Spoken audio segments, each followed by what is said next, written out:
Hello students, online classes में आप सभी लोगों का स्वागत है। आज हम लोग बीए फाइनल ईयर के अंतर्गत पेपर फर्स्ट के टॉपिक कॉन्फ्लिक्ट इन बंगाल पर चर्चा करेंगे। पिछली क्लास में हम लोगों ने प्लासी के युद्ध तक का सफ़र जो है वो बंगाल के कॉन्फ्लिक्ट में तय कर लिया था। उसके आगे का जो भी घटनाक्रम है, आज हम लोग उस घटनाक्रम को देखने का प्रयास करेंगे। प्लासी में के युद्ध में जैसा कि आप लोगों को पता चल चुका है कि सिराजुद्दौला की पराजय हो जाती है और अंग्रेज जो है वो विजित हो जाते हैं। उसके बाद बंगाल में एक तरह से उनका प्रभुत्व जो है स्थापित हो जाता है और अब जो शासक भी वो लोग वो बनाते हैं वो भी उन्हीं के फेवर का होता है, यानी कि वो मीर जाफर को गद्दी पर बैठा देते हैं। तो मीर जाफर की क्या नीतियां रहीं, किस प्रकार से उसने अपना 3 वर्ष का जो कार्यकाल था 1757 से 1760 वो किस प्रकार से पूरा किया, उसमें भी किस प्रकार से फिर विरोध उत्पन्न हुआ। फिर उसके बाद मीर जाफर को हटा करके मीर कासिम को गद्दी पर बैठाया गया। 3 वर्ष बाद उसको हटा करके फिर से मीर जाफर को बैठाया गया और उसके शासनकाल के दौरान फिर बक्सर का युद्ध प्रारंभ हुआ। तो बक्सर के युद्ध के प्रारंभ होने तक का जो पूरा घटनाक्रम है वो आज हम लोग अपनी इस क्लास में जानेंगे। तो चलिए स्टार्ट करते हैं।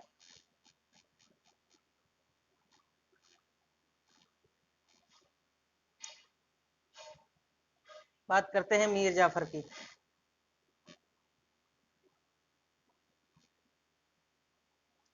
मीर जाफर 1757 से 1760 तक यानी कि 3 वर्ष गद्दी पर रहा। 30 जून 1757 को क्लाइव ने मुर्शिदाबाद में मीर जाफर को बंगाल के नवाब के पद पर आसीन किया। इसी समय से बंगाल में कंपनी ने नृप निर्माता यानी कि किंग मेकर की भूमिका जो है प्रारंभ कर दी। इसके बाद बंगाल में वारेन हेस्टिंग के समय तक जो भी शासक बने वो सभी जो है अंग्रेजों की कठपुतली रहे या अंग्रेज जिसको चाह रहे थे उसी को गद्दी पर बैठा रहे थे। अब बंगाल की नवाबी प्राप्त करने के उपलक्ष्य में मीर जाफर ने कंपनी को 24 परगना की जमींदारी जो है पुरस्कार के रूप में अंग्रेजों को दे दी। इसके उपरांत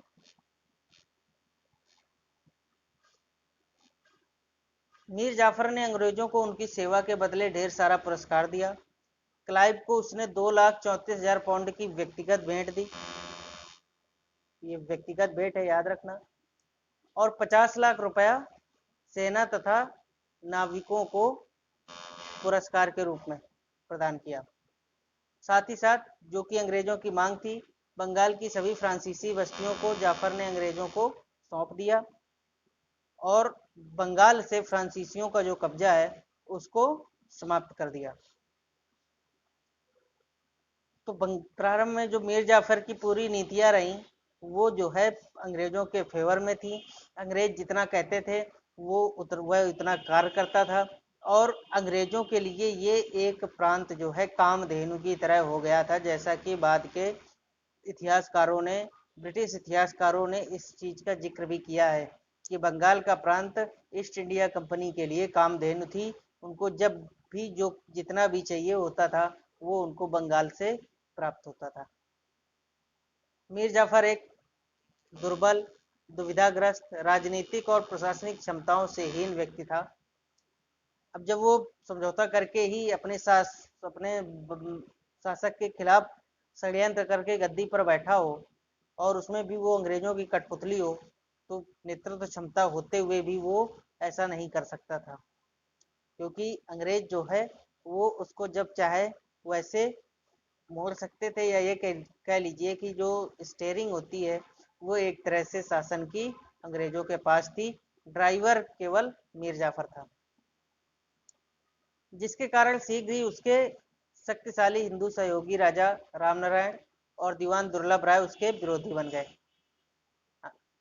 दीवान दुर्लभ राय जिन्होंने खुद सहायता की थी प्लासी के युद्ध में मीर जाफर की, वो भी जो है इसके विरोधी बन गए, क्योंकि नीतियां जो हैं वो बिल्कुल अंग्रेजों के पक्ष में ही जा रही थी और उन्हीं को ध्यान में रख करके सारे कार्य जो है किए जा रहे थे। मीर जाफर के बारे में कहा जाता है कि उसने अंग्रेजों को इतना अधिक धन दिया कि उसे अपने महल के सोने चांदी के बर्तन भी बेचने पड़े। एक कहावत है जो मीर जाफर के बारे में कहा जाता था। कर्नल मेल्सन के अनुसार कंपनी के अधिकारियों का यह उद्देश्य था कि जितना हो सके उतना हड़प लो।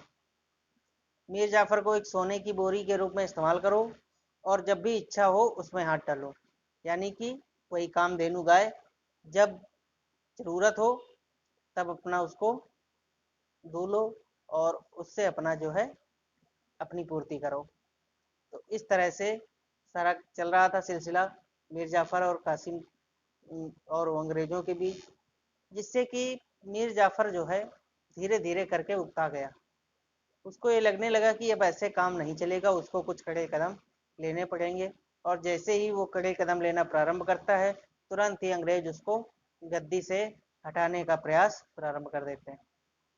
जैसे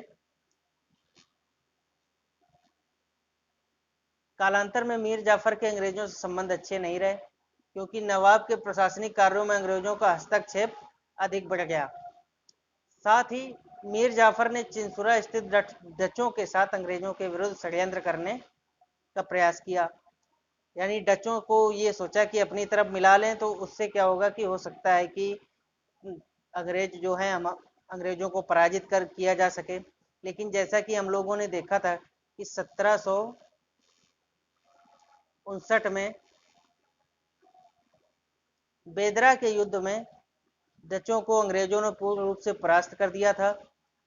तो इसकी वजह से अब जो डचों से उसने सहयोग पाने का प्रयास किया वो भी असफल रहा। अंग्रेजी सरकार के खर्चे में दिन प्रतिदिन हो रही बेतहाशा वृद्धि और उसे वहन न कर पाने के कारण मीर जाफर ने अक्टूबर 1760 को अपने दामाद मीर कासिम के पक्ष में सिंहासन त्याग दिया। ठीक है, असल में तंग आकर उसने त्याग दिया, लेकिन दबाव जो है वो अंग्रेजों का पड़ा था।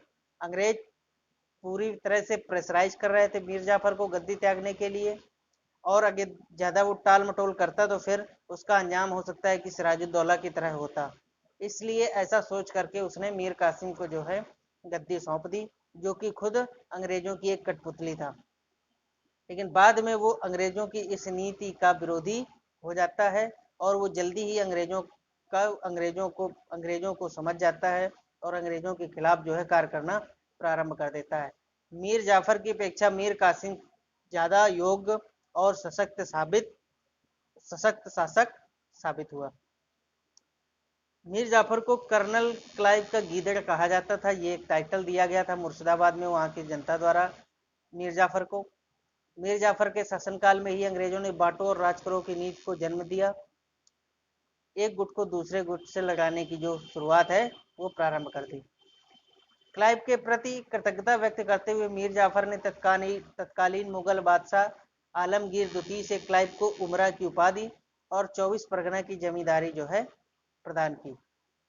24 परगना की जमींदार जागीर को क्लाइव की जागीर के नाम से जाना जाता था, क्योंकि हम लोगों ने देखा था कि गद्दी पर बैठते ही मीर जाफर ने भेंट स्वरूप जो है क्लाइव को दी थी। तो ये प्रमुख बिंदु थे मीर जाफर के शासन और क्लाइव से संबंधित। बात करते हैं क्लाइव के बारे में। क्लाइव जो है वो एक क्लर्क के रूप में भारत आया था और क्लर्क की हैसियत से उठ करके वो बंगाल का गवर्नर के पद तक पहुंचा। ये उसकी योग्यता और क्षमता पर ही निर्भर था। क्लाइव जो मद्रास की काउंसिल की सेवा में था, तकनीकी रूप से वह मद्रास का गवर्नर बन गया था। 1758 में उसे बंगाल के गवर्नर का पद जो है प्राप्त हुआ था। फरवरी 1760 में क्लाइव ने कुछ महीने के लिए गवर्नर का दायित्व हालवेल को सौंपकर इंग्लैंड वापस चला गया। हालवेल ने मीर जाफर को पद मुक्त करने की योजना बनाई थी। हालवेल की योजना को प्रयोग में लाने के लिए बंगाल के अगले गवर्नर वेनस्टार्ट ने प्रयास किया और वेनस्टार्ट के ही समय, याद रखना कि उस समय गवर्नर सीधा क्वेश्चन पूछा जाएगा कि जब मीर जाफर को हटा करके मीर कासिम को गद्दी पर बैठाया गया तो उस समय बंगाल का गवर्नर कौन था? तो याद रखना, क्लाइव नहीं था बल्कि विंसिटार्ट जो है वो गवर्नर था, जिसके शासनकाल के दौरान कासिम शासक बना था। 27 सितंबर 1760 को विंसिटार्ट और मीर कासिम के बीच एक गुप्त संधि हुई, जिसके अंतर्गत व्यवस्था की गई कि बर्दवान, मितनापुर और चटगांव की जमींदारी कंपनी को सौंपकर मीर कासिम नायब सूबेदार के रूप में बंगाल का वास्तविक सत्ता का प्रयोग करे तथा मीर जाफर अपने पद पर बना रहे। लेकिन बाद में मीर जाफर जो है अपना पद भी त्याग देता है। मीर जाफर को संधि के द्वारा दी गई व्यवस्था स्वीकार नहीं थी, अतः अंग्रेजी सेना ने मुर्शिदाबाद स्थित जाफर के महल पर अधिकार कर लिया। परिणाम स्वरूप नवाब ने पद त्याग दिया। इस घटना को बंगाल की दूसरी क्रांति के नाम से जाना जाता है।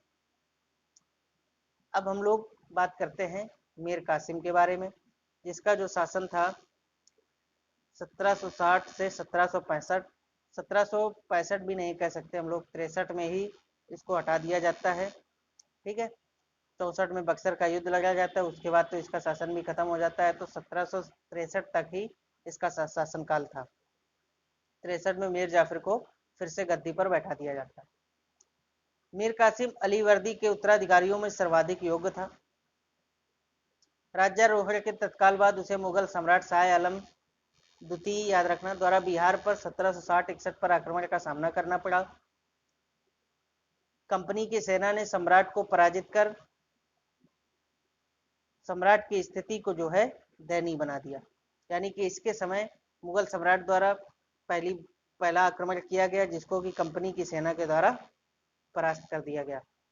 नवाबी पाने के बाद कासिम ने विंस्टार्ट को 5 लाख, ये तो बस शासक बन जाने के बाद एक तरह से भेंट चढ़ानी होती थी, और भेंट में भी 5 लाख रुपए विंस्टार्ट को, हलवेल को 2,70,000 और कर्नल केलाट को 4 लाख रुपए उपहार स्वरूप दिए।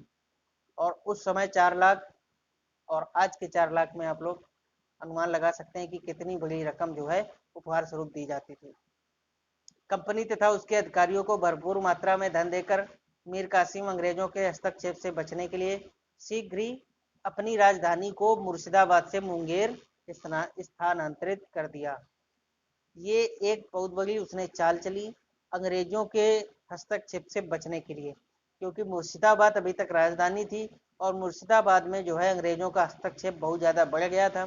तो इसलिए वो सीधे तो उनसे लड़ नहीं सकता था, इसलिए उसने दिमाग लगाया कि हो न हो ये राजधानी ही परिवर्तित करके दूसरी जगह ले जाई जाए जहाँ से शासन करना थोड़ा आसान हो, और इसीलिए उसने मुर्शिदाबाद से मुंगेर जो है राजधानी हस्तांतरित कर दी। भ्रष्टाचार को रोकने के लिए मीर कासिम ने एक कार्य और किया। जो दस्तक वाला सिस्टम आप लोगों को मैंने बताया था कि दस्तक को दिखा कर, जारी करके या दिखा करके वो लोग मुफ्त में व्यापार करते थे, और कंपनी का व्यापार नहीं बल्कि निजी व्यापार भी बिना किसी टैक्स के करते थे। तो इस चीज को रोकने के लिए मीर कासिम ने बड़ा ही दिमाग लगाया, और दिमाग लगाकर ये कार्य किया कि जो भी भारतीय व्यापारी हैं उन पर भी किसी प्रकार का टैक्स नहीं लगेगा। ठीक है, तो जब उन पर भी टैक्स नहीं लगेगा, अंग्रेजों के सामान पर भी टैक्स नहीं लगेगा, तो दोनों क्या होंगे, लोबल लेवल पर आ जाएंगे, और जो कीमतें हैं चीज वस्तुओं की, सामानों की, वो भी एक स्तर पर आ जाएंगी। तो इस तरह से मीर कासिम ने बड़े ही दिमाग से, चालाकी से सारे कार्य किए अपने शासनकाल के दौरान। मीर कासिम ने राजस्व प्रशासन में व्याप्त भ्रष्टाचार को खत्म करने एवं आमदनी बढ़ाने हेतु निम्नलिखित उपाय अपनाए, जिनमें प्रमुख थे अधिक धन वालों का धन जो है उसने क्या किया, जब्त करना, सरकारी खर्च में कटौती करना, कर्मचारियों की छटनी करना, नए जमींदारों से बकाया धन की वसूली करना। इसके साथ साथ मीर कासिम ने बिहार के नायब सूबेदार राम नारायण को उसके पद से बर्खास्त कर उसकी हत्या करवा दी, क्योंकि वह बिहार के आय और व्यय का ब्यौरा देने के लिए तैयार नहीं था। नेक्स्ट है, सैन्य व्यवस्था में सुधार करने के उद्देश्य से मीर कासिम ने अपने सैनिकों की संख्या में वृद्धि की, साथ ही उन्हें यूरोपीय ढंग से प्रशिक्षित किया। इसने अपनी मुगल सेना को गुरगिन खां नामक आर्मेनियन के नेतृत्व में जो है फिर से पुनः स्थापित करने का प्रयास किया। यानी कि उसने सैन्य व्यवस्था पर भी सुधार करने का प्रयास किया। उसको ये लगा कि क्यों बार बार अंग्रेज हम पर जो है विजय हासिल कर पाते हैं, तो उसको एहसास हुआ कि कहीं ना कहीं हमारी सैन्य व्यवस्था जो है वो उस लेवल की नहीं है जिस लेवल की कंपनी की सैन्य व्यवस्था है। इसीलिए उसने जो है यूरोपीय ढंग से अपनी सेना को गठन करने का कार्य जो है गुरगिन खां के नेतृत्व में रख छोड़ा। मुंगेर में मीर कासिम ने तोपें तथा तोड़ेदार बंदूकों के निर्माण हेतु कारखाना की भी स्थापना की।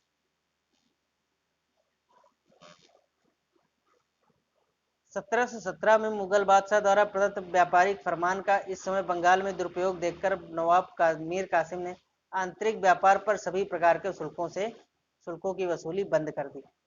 ठीक है, तो वही जो बात मैंने अभी बताई थी आप लोगों को कि इन शुल्कों से क्या हुआ कि भारतीय व्यापारियों को भी फायदा पहुंचने लगा। 1762 में मीर कासिम द्वारा समाप्त की गई व्यापारिक चुंगी और कर का लाभ अब भारतीयों को भी मिलने लगा। पहले यह लाभ 1717 के फरमान द्वारा केवल कंपनी को मिलता था। कंपनी ने नवाब के इस निर्णय को अपने विशेषाधिकार की अवहेलना के रूप में लिया। परिणाम स्वरूप संघर्ष की जो है शुरुआत हो गई। 1763 जुलाई में मीर कासिम को कंपनी ने बर्खास्त कर मीर जाफर को पुनः बंगाल का नवाब बना दिया। ठीक है, और इसी के समय जो है बक्सर का युद्ध प्रारंभ हुआ और बक्सर का युद्ध लगा गया। 19 जुलाई 1763 को मीर कासिम और एडम्स के नेतृत्व में करवा नामक स्थान पर युद्ध हुआ, जिसमें नवाब जो है पराजित हो जाता है। करवा के युद्ध के बाद और बक्सर के युद्ध से पूर्व मीर कासिम को अंग्रेजों ने 3 बार पराजित किया। परिणाम स्वरूप कासिम ने मुंगेर छोड़कर पटना में शरण ली और 1763 में हुए पटना हत्याकांड, जिसमें कई अंग्रेज मारे गए, से मीर कासिम प्रत्यक्ष रूप से जुड़ा था। यानी कि पटना में उसने बहुत सारे अंग्रेज अंग्रेज लोगों को मौत के घाट उतरवा दिया था आदेश दे करके, जिसकी वजह से जिस घटना को पटना हत्याकांड कहा जाता है, जो 1763 में घटी थी, और इसकी वजह से अंग्रेजों का मीर कासिम के साथ युद्ध करना और भी अवश्यंभावी हो गया और इसी के चलते बक्सर का युद्ध जो है 1764 में लगा गया। अंग्रेजों द्वारा बार बार पराजित होने के कारण मीर कासिम ने एक सैनिक गठबंधन बनाने की दिशा में प्रयास किया। कालांतर में मुगल सम्राट शाह आलम द्वितीय, अवध के नवाब शुजाउद्दौला और मीर कासिम ने मिल करके यह एक संगठन बनाया। यानी कि मुगल सम्राट शाह आलम द्वितीय, अवध का नवाब शुजाउद्दौला और मीर कासिम, इन तीनों ने मिलकर अपना एक गठबंधन बनाया। किसके विरुद्ध? अंग्रेजों के विरुद्ध। और यही पूरा गठबंधन जो है अंग्रेजों के खिलाफ युद्ध में शामिल होता है, बक्सर के युद्ध में। इसीलिए बक्सर की विजय जो है अंग्रेजों के लिए महत्वपूर्ण विजय थी, क्योंकि इसमें बंगाल खुद मुगल बादशाह जो कि पूरे भारत का नवाब माना जाता था, वो भी परास्त होता है। अवध एक बड़ा सूबा था, वो भी जो है इसमें पराजित होता है और मीर कासिम तो पराजित होता ही है। तो इस प्रकार से हम लोगों ने आज मीर जाफर और मीर कासिम और फिर मीर जाफर के शासनकाल के विषय में जानने का प्रयास किया। नेक्स्ट क्लास में हम लोग बक्सर के युद्ध और बंगाल में द्वैत शासन प्रणाली, ठीक है, इस विषय पर जानेंगे और इस विषय को जानने का प्रयास करेंगे। तो चलिए ये क्लास हम लोग यहीं पर समाप्त करते हैं। Thank you.